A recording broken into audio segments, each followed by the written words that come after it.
Alright, so today I'm going to be telling a story about when I took public transport. So I'm a person of color. I'm not white, I'm not black, I'm like in between. Not too brown, but like a bit of color. And I decided to take the bus. And as soon as I walked in, the fat guy was just staring at me for no reason. And being me, in Australia, no one ever, unless you're 40 or above, you never tap on, ever. So I just walked in and just sat down.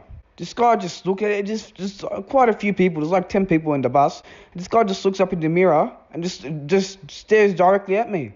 It was so awkward. The guy didn't even move. He just stopped the bus. He just stayed looking at me.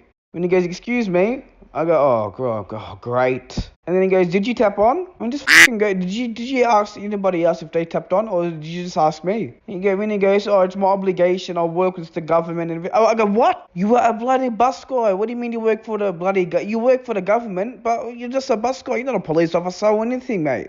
And then he just stopped the bus. And then he called up. I don't know what they called the ones that I don't know what the bloody call. There's people that if you get on and you don't tap on, they just call them and give you a fine. So they called them, and then I go, "Why'd you call them up?" Because you didn't tap on. I go, "You know what, you have a point." I go to him, "Let me out." He goes, "No." And this guy was like really angry. He even got up. He stood up. I just looked at him and I laughed. And I tried to kick the door open, but he didn't open. And then he goes, I have this all recorded and everything. I go, "F your camera," and I put the finger up at it. I kicked the door and I opened it. I just kicked it open. I was like, "You know what? If I'm gonna get in trouble, might as well just leave."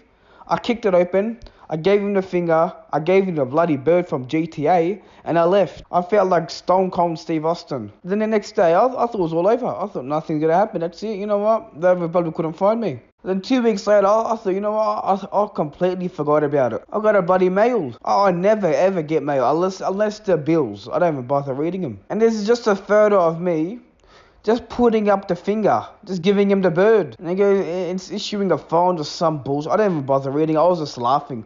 I saw around, just laughed at the fucking photos, to be honest. And I'm not even gonna lie, I looked pretty good in those photos. I felt like a bloody rebel, mate, if I have to say so myself. So I didn't bother. I completely forgot to pay the bill. I'm not even gonna do the fine, whatever it's called. And then they issued another one. We're saying that this is another warning that you have to pay it. And I was like, "Nah, stuff this." I took it to the police station and I go, "Look, you can't give me a fine if the bus left and I went to another spot, alright, that's transportation. I went from one place to another. I did not transport. I did not go from one place to another. I was in that one area the whole time. The bus driver did not go anywhere." And the police officer, he was a good boy. He actually agreed with me. And then they issued a bloody court hearing, saying that I have to go to court for this. So I was like, "You know what, I'm going to go to court. Why not?" I didn't even bother getting a lawyer. I represented myself. And you know how it went? I went in bloody pants and a shirt. And my hair? My hair was a bloody afro. I didn't give a shit. And guess what the outcome was? I won the bloody case.